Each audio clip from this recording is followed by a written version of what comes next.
Oferecimento Bradesco em 2020. Brilhe do seu jeito. Olá, boa noite. Para você, o Jornal da Record está começando com uma informação de que a polícia investiga 3 assaltos a banco.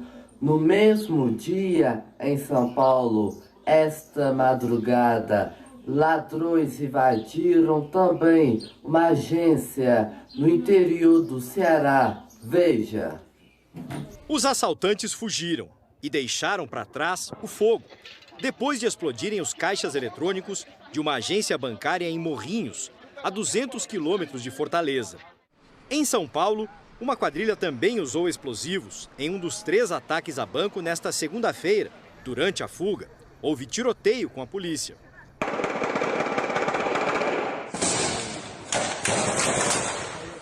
Imagens de uma câmera de segurança mostram a movimentação dos assaltantes com capacetes, coletes à prova de balas e armas potentes. 2 ônibus foram interceptados e usados para bloquear a passagem dos carros da polícia. Passageiros serviram de escudo humano. Em outra ação, o alvo foi um caixa eletrônico aberto com um maçarico. No mesmo bairro, ladrões invadiram uma agência, arrombaram um armário e levaram as armas dos vigilantes. Foi um movimento contrário ao que vem acontecendo na cidade, que acompanha a queda no número de roubos a bancos. Em 2017 foram 41 casos, em 2018, 26. E neste ano, até outubro, houve 12 assaltos. No momento de redução da estatística deste tipo de crime, a ação de quadrilhas com 3 ataques a agências no mesmo dia desafia a polícia. Quem estuda a segurança privada acha que o trabalho de inteligência é uma das maneiras de combater esse tipo de ação, para evitar que informações estratégicas sejam repassadas aos assaltantes. Ninguém vai assaltar ou vai explodir uma agência bancária sem que haja um estudo prévio de êxito naquilo. É a grande pergunta de 1 milhão que nós temos que fazer para nós. Como que essas informações muitas vezes saem de dentro de instituições, de dentro de empresas para chegar até o crime organizado. Imagens divulgadas hoje mostram a invasão de uma quadrilha a uma loja de departamento que vende celulares. O prejuízo avaliado em R$1 milhão. As câmeras de monitoramento gravaram a chegada dos homens encapuzados durante a madrugada. Eles andaram por toda a loja, até chegar a este armário, de onde levaram mais de 300 celulares. O furto, avaliado em R$1 milhão, foi no dia 5 de outubro, mas as imagens só foram divulgadas agora. O plano para roubar os celulares foi muito bem planejado. Os criminosos alugaram uma sala em um prédio vizinho à loja. Eles chegaram até o telhado e conseguiram entrar pelos dutos do ar-condicionado. A quadrilha passou a ser monitorada pela polícia. O grupo seria responsável por pelo menos 3 ataques parecidos nos últimos 6 meses. Hoje, foram cumpridos mandados de busca e apreensão nas casas dos 3 suspeitos. Ninguém foi preso. Normalmente, quem furta não usa arma. E esse é um argumento que até o judiciário usou para negar a prisão desses indivíduos. Em São Paulo, chuvas deixam em alerta 1,5 milhão de pessoas que vivem em áreas de risco, mesmo antes da estação mais chuvosa do ano chegar. O número de deslizamentos e soterramentos já aumentou no estado. Foi por muito pouco que elas não perderam a vida. O deslizamento de terra do último sábado destruiu a casa da família. Você trabalha, você investe tudo que você tem e quando você olha, você não tem mais nada. Só no estado de São Paulo, 1,5 milhão de pessoas vivem em áreas de risco. E quando chove, elas sabem o perigo que correm. A terra que veio lá de cima também atingiu a casa do seu José. E agora ela está desse jeito, torta. Inclusive, ele colocou até algumas escoras aqui do lado para que o problema não fosse maior. Mas, seu José, não dá mais para o senhor ficar aqui. Não dá, né? A situação que a gente vê aqui, ó. Do jeito que está chovendo bastante essa época, a qualquer momento pode acontecer um outro deslizamento e desabar tudo, né, por completo. Né? Dados da Secretaria de Segurança Pública mostram que os casos de desabamento e soterramento deram um salto em todo o estado de São Paulo em 2019. De janeiro a outubro, foram 365 ocorrências, um aumento de quase 32% em relação ao mesmo período do ano passado. Segundo o IBGE, o sudeste do país concentra a maior quantidade de áreas de risco. O motivo para este especialista é a topografia acidentada, o alto índice de chuvas e a densidade demográfica. Áreas sem infraestrutura, como drenagem, afastamento de esgoto, arruamento, e que as pessoas acabam colocando as suas residências, fazendo cortes e aterros. Dá desespero. Muito. Dá medo. Mas fazer o quê? Não tem pra onde ir. Pelo menos 4 pessoas morreram, várias ficaram feridas após uma onda de tornados no sul dos Estados Unidos. Cerca de 30 mil pessoas ficaram sem energia elétrica em 4 estados. Centenas de voos foram cancelados ou sofreram atrasos. A quantidade de tornados dos últimos 2 dias já superou os registrados em todo o mês de dezembro do ano passado. A seguir, entrevista exclusiva, o ministro Sérgio Moro diz que a Operação Lava Jato não destruiu empresas. Eu volto já. O Congresso começou a votar agora o orçamento para o ano que vem. Veja na reportagem. Pela primeira vez em 2020, o orçamento será impositivo, isto é, a destinação de verbas definida pelo Congresso terá de ser cumprida, de acordo com o que for aprovado na Comissão de Orçamento e no plenário.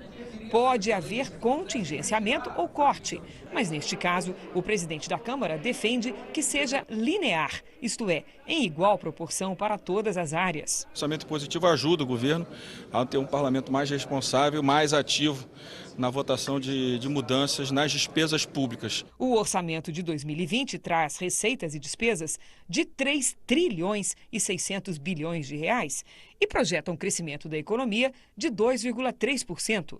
A meta fiscal é de déficit de 124 bilhões e 100 milhões de reais.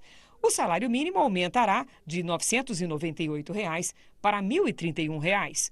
A verba para investimentos será de cerca de 144 bilhões de reais. Foram tantas as críticas que no último minuto a Comissão Mista de Orçamento recuou e desistiu de aumentar o fundo eleitoral. Chegou-se a cogitar elevar este valor para 3 bilhões e 800 milhões de reais.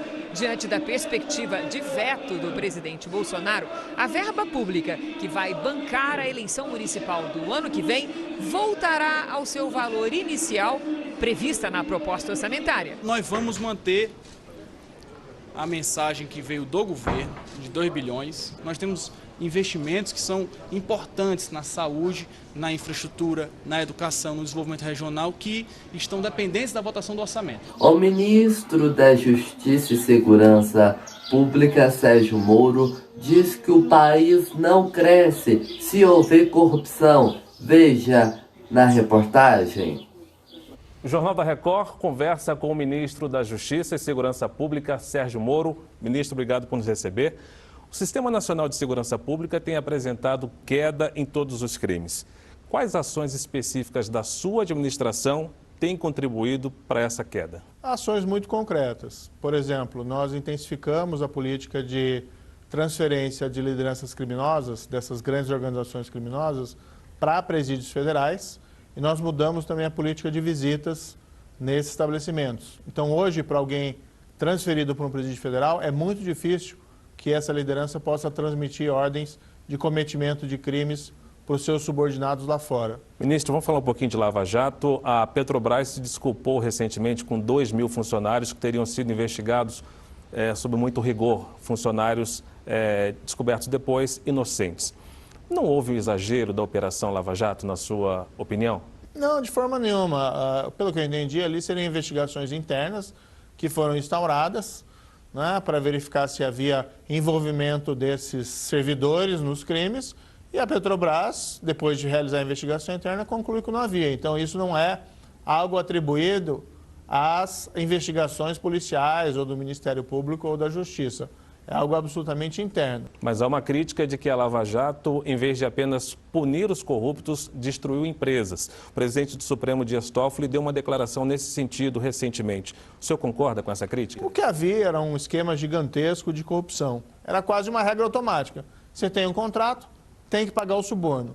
Eu chamo isso de corrupção sistêmica. Então isso é muito grave, que impacta a saúde da empresa. Então veja, o combate à corrupção, ele na verdade melhora o desempenho econômico, melhora a eficiência econômica. Mas as grandes empreiteiras, construção naval, não foram muito prejudicadas, ministro? Não bastava apenas prender os executivos e deixar os negócios continuarem? Veja, para todas essas empresas, foi dada a abertura da realização de acordos de leniência. Então, todas as empresas que quiseram corrigir os seus erros, que quiseram abandonar a prática de crimes, revelar os seus crimes e pagar indenizações, todas elas tiveram oportunidade de realizar esses acordos com o Ministério Público, com a AGU, com a CGU.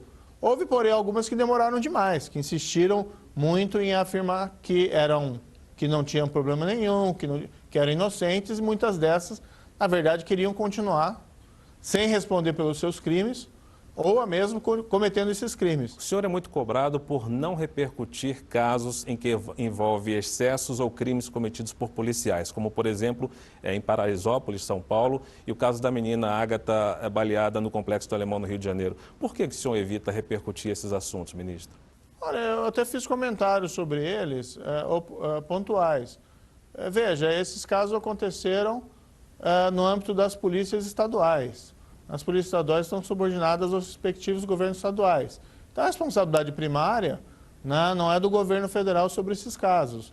E são incidentes que não desmerecem, né, a qualidade, a dedicação e o sacrifício dos nossos policiais, militares, civis, dos estados. Então, assim, existem os órgãos de controle, os órgãos responsáveis pela investigação de apurar o que aconteceu, e eles estão atuando. Então, não tem necessidade de alguma intervenção do ministro da Justiça ou do governo federal. Segundo pesquisas, o senhor é o ministro melhor avaliado no governo Bolsonaro. Quais são os seus planos, ministros, daqui para frente? O senhor pretende permanecer no ministério? O senhor pretende concorrer a uma chapa, à presidência da República, por exemplo? Eu sei que o senhor vai dizer que é cedo ainda, mas hoje, qual seria a maior probabilidade? Veja, eu falei isso publicamente diversas vezes. Eu não tenho pretensões eleitorais e nem tenho um perfil político partidário. Eu fui convidado pelo presidente Jair Bolsonaro em 1º de novembro de 2018, logo após as eleições, e nós assumimos um compromisso, que é o entendimento comum, que nós temos que ser duro na forma da lei contra o crime organizado, criminalidade violenta e contra a corrupção. Essa tem sido a missão principal dentro do Ministério da Justiça e Segurança Pública, e o compromisso com o presidente. E, por sua vez, o presidente, o compromisso com seus eleitores, e que, no fundo, nós dois compartilhamos a mesma posição quanto a esse problema da criminalidade. Então, só isso já é uma tarefa suficiente para me ocupar aqui dentro do governo federal, dentro do Ministério. Não tem nenhuma intenção de concorrer à presidência ou coisa parecida, né? Existe um presidente, que é o presidente Jair Bolsonaro, ele é um provável candidato à reeleição e, como ministro, até por uma questão de lealdade, mas também estou no governo, a perspectiva é de apoiar o presidente da República. Ok, ministro, obrigado pela sua participação aqui no Jornal da Record. Muito obrigado, eu que agradeço. Obrigado pela audiência de todos, uma boa noite para você.